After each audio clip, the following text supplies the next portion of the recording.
오소서 성령님. 그래서 한 주간 동안 잘 지내셨습니까? 오늘 여러분이 들으신 복음 내용은 루카복음 18장 9절에서 14절의 내용입니다. 이 복음의 내용에 두 명의 등장인물이 나오죠. 바리사이와 세리의 기도에 대한 이 두 사람의 기도 내용이 오늘 복음의 주요 내용입니다. 자, 그런데 이 내용을 조금 더 잘 이해하기 위해서는 오늘 복음의 시작 첫 줄 있죠. 첫 줄 이전에 나온 18장 8절의 내용이 무엇인지를 살펴보는 것이 굉장히 좀 중요해 보여서 여러분들에게 좀 알려드리려고 갖고 왔습니다. 18장 8절에 이렇게 얘기합니다. 사람의 아들이 올 때 이 세상에서 믿음을 찾아볼 수 있겠느냐. 그리고 나서 오늘 복음의 내용이 이어지는 거예요. 그러니까 오늘 복음에서 예수님께서 비유를 통해서 말씀해 주시고 계신 것이 무엇인지 핵심을 알기 위해서는 18장 8절의 내용 또한 중요한 부분이라고 할 수 있겠죠.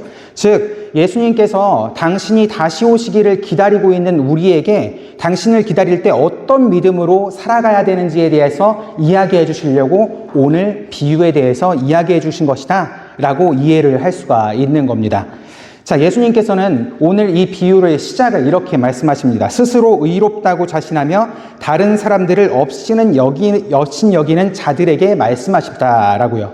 이런 이들의 대표적인 인물로 누구를 들어요? 바리사이를 드는 겁니다. 바리사이가 어떻게 보면 오늘 기도 내용을 들어보시면 어때요? 틀린 말 해요? 틀린 말 안 합니다. 틀린 거 하나도 없어요.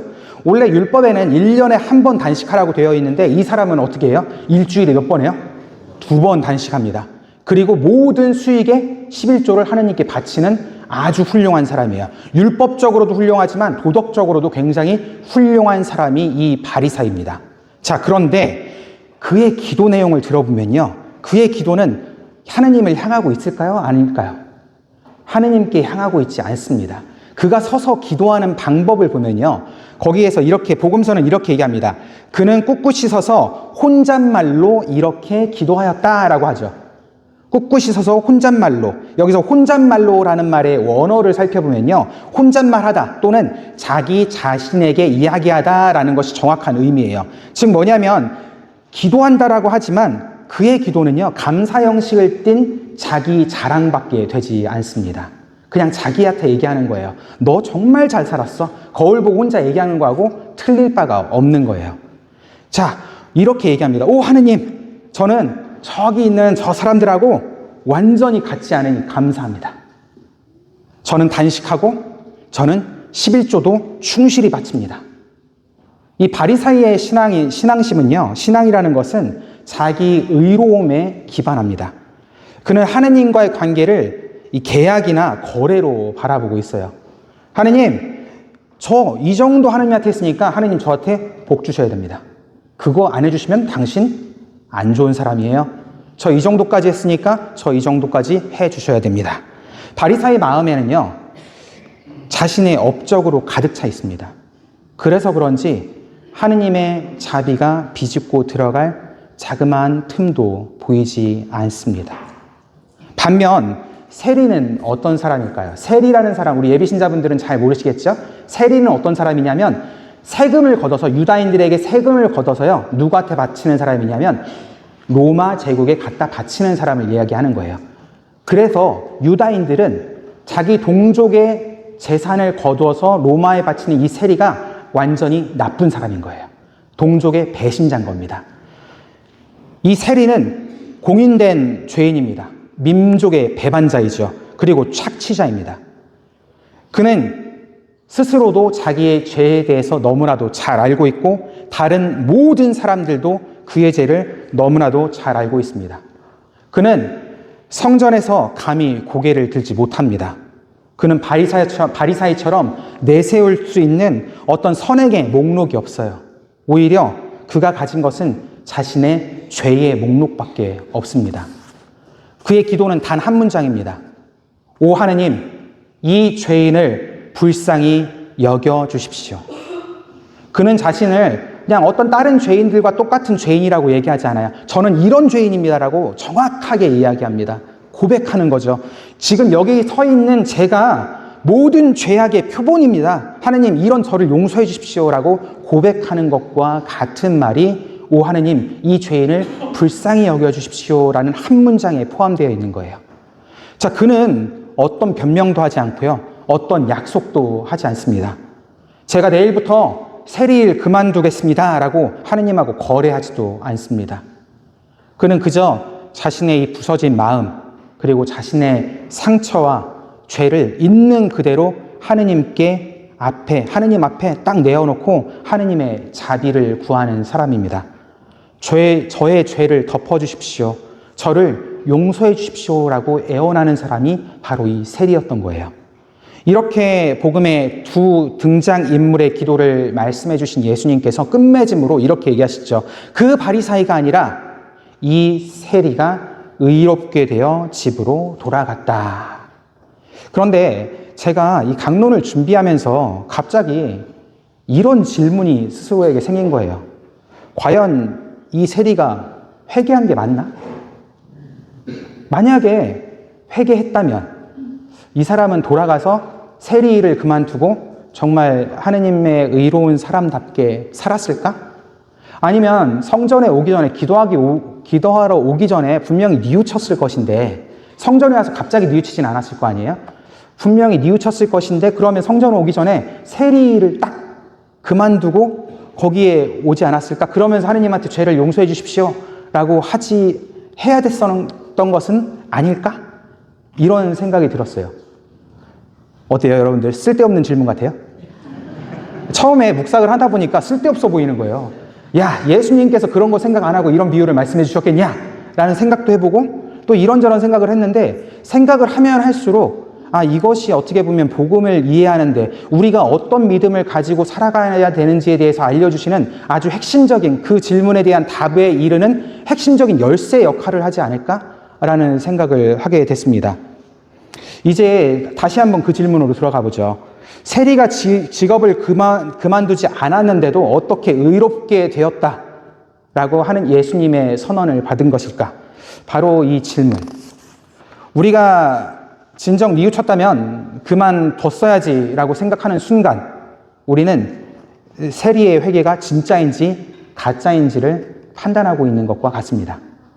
우리는 이 세리의 행동 변화를 의롭게 된다는 것의 전제 조건으로 생각하고 있는 거예요. 이것이 누구의 시선이냐?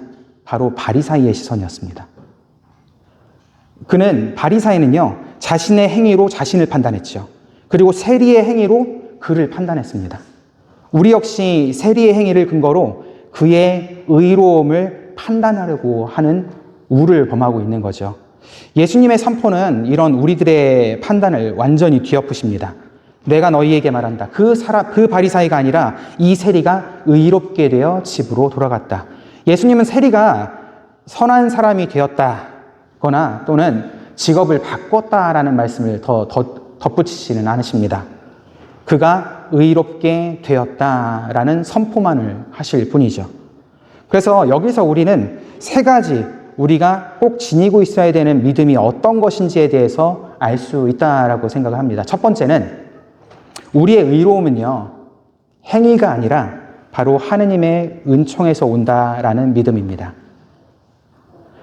바리사이는 자기 자신의 행위로 의로워지려고 했습니다. 그런데 실패했죠. 세리는 자신의 행위가 아니라 전적으로 하느님의 자비에 자신을 온전히 맡겼을 때 의롭다라는 선언을 받게 되었습니다.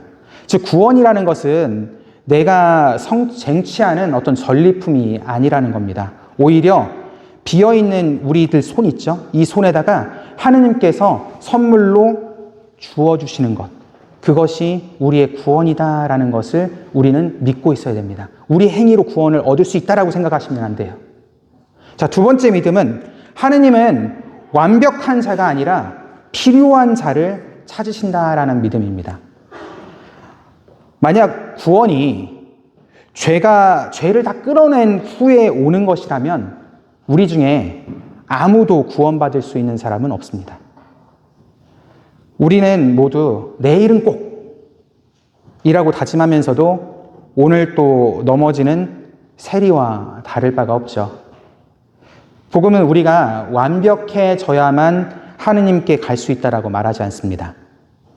오히려 우리가 죄인인 바로 지금 이 순간에 하느님, 저를 불쌍히 여겨주십시오라고 부르짖을 때 하느님께서 우리를 찾아오신다라고 이야기하십니다.